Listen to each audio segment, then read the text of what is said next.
লো হ্যাঁ বন্ধু রাতে তো ঘুমাইলাম চোখে দেখি না। বিপদ বন্ধু, আমার কাছে একটা পরিচিত লোক আছে, কিনা পরিচিত লোক, তার কাছে যাই। তার নাম হলো দাবা শীতল বাবা।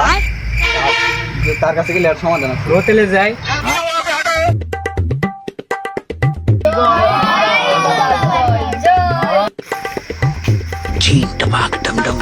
ওরে বৎস, তুমি কি ঘুমালে চোখে দেখো না?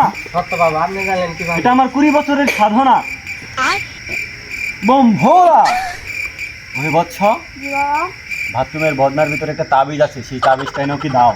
বাবা বাড়িতে আমি দাঁড়া থাকতে আপনার বদমার ভিতরে তাড়িয়ে রেখে দিলেন কেন? এটা আমার 20 বছরের সাধনার তাবিজ, ওকে এনে দাও, তাড়াতাড়ি দাও। A few moments later.